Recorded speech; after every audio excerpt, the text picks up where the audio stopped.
ये बताइए, ये दर्शन शास्त्र को पढ़ के एडमिनिस्ट्रेशन में क्या मदद मिलती है, क्यों पढ़ा जाए? मैम, जो दर्शन शास्त्र सब्जेक्ट है उसका सबसे पहले डिफिनेशन ही है कि आपको लाइफ के बारे में समझाता है। लाइक आप फंडामेंटल नेचर ऑफ लाइफ के बारे में समझते हो, ट्रूथ क्या है, फॉल्स क्या है, राइट क्या है, रॉन्ग क्या है, मोरालिटी क्या है। तो इस टर्म में आप दर्शन शास्त्र को समझ सकते हैं।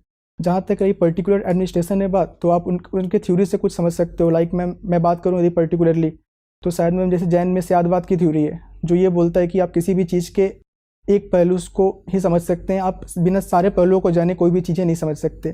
तो ऐसे बहुत सारी थ्योरीज को हम यूज़ कर सकते हैं मैम चाहे तो एडमिनिस्ट्रेशन में। बट जो मेजर बात वो यही है मैम कि फिलॉसफी अपने आप में ही एक सब्जेक्ट है जो आपको लाइफ के बारे में समझाता है। रजनीश, ओशो के विषय में जानते हैं आप? यस मैम, मतलब मैं बताइए कुछ। मैम वो एक तरह से दार्शनिक थे 80s के टाइम के, और वो मतलब अब उनमें जो मतलब जो मैंने जितना मैंने पढ़ा है मैम, वो एक तरह से वो लोगों को मतलब हिप्नोटाइज कर सकते थे या अपने पावर से, ऐसा कुछ मैम। अच्छा। और उसके बाद मतलब वो इंडिया में उनकी बहुत सारे फॉलोअर्स भी थे। बाद में वो यूएस गए और वहाँ पे उन्होंने अपनी ऑर्गेनाइजेशन को और स्ट्रॉन्ग किया। और कुछ कंट्रोवर्सी है उनसे रिलेटेड? हम जहाँ तक मुझे याद है मैम, यूएस में उनके साथ कुछ कंट्रोवर्सी, मतलब एक तरह से उन्होंने अपनी एम्पायर टाइप में वहाँ पे खड़ा कर लिया था ऑर्गेनाइजेशनल स्ट्रेंथ के बेस पे। तो लाइक ऐसा आप तो दर्शन शास्त्र के विद्यार्थी हैं। चलिए ये बताइए, आपकी सबसे मन पसंदीदा फिलॉसफी कौन सी है? Ma'am Buddhism. बुद्धिज्म? हाँ मैम। क्यों? क्योंकि मैम जितना मैंने बुद्धिज्म में पढ़ा उसमें मैम बहुत सारे आइडियल बातें, और आइडियल बात इन द टर्म ऑफ जो प्रैक्टिकल लाइफ में आप इंप्लीमेंट कर सकते हैं उस पर बातें की गई है। जहाँ तक जो बुद्धिज्म का अष्टांगिक मार्ग है उसके बारे में बात करें तो वो एक नॉर्मल इंसान भी उसको इम्प्लीमेंट कर सकता है अपने लाइफ के बहुत सारे पहलुओं में और उनसे सीख सकता है। आपने अपने जीवन में कोई बात जो उतारी हो? मैम जो उसमें जो बुद्धिज्म के अकॉर्डिंग मैं बोल सकता हूँ मैम कि वहाँ से मैंने जो उनके अष्टांगिक मार्ग के कुछ चीज़ें हैं कि चीज़ों को समझना अच्छे से, अपने बिहेवियर को स्ट्रेंथ करना, अपने कैरेक्टर को स्ट्रेंथ करना in the term of understanding, तो वो सब मैंने किया है मैम। चलिए ये बताइए कि बिहार का जीएसडीपी कितना है? जो लास्ट ईयर का था I think 11.3%। GSDP in absolute terms?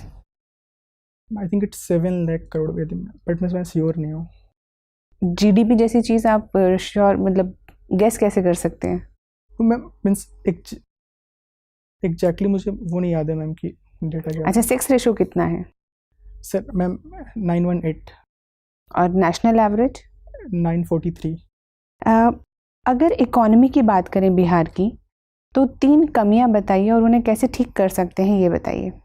Ma'am जो बिहार के इकोनॉमी में मेजर प्रॉब्लम है वो सबसे बड़ी तो समस्या बाढ़ का है और जल प्रबंधन का। उसके बाद मैम जो मानव संसाधन की समस्या है, ह्यूमन स्किल की, तो ये सबसे बड़ी समस्या तो मुझे ये दिखती है मैम।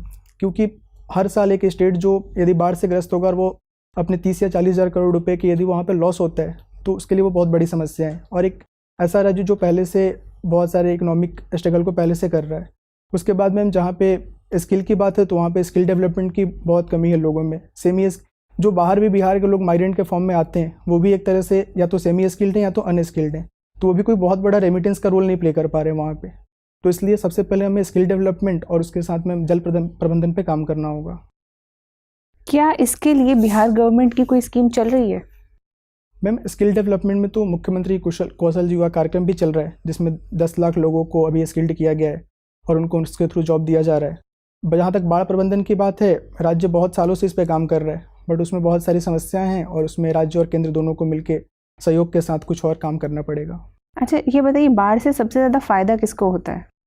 मैम बाढ़ से यदि बाढ़ बहुत ज़्यादा हो तो किसी को फ़ायदा नहीं होता है, बट हाँ यदि एक लेवल पे यदि वो सॉइल को फर्टाइल करता है और एक लिमिट में मतलब लोगों के लिए तो वो फ़ायदा हो सकता है कृषि के लिए।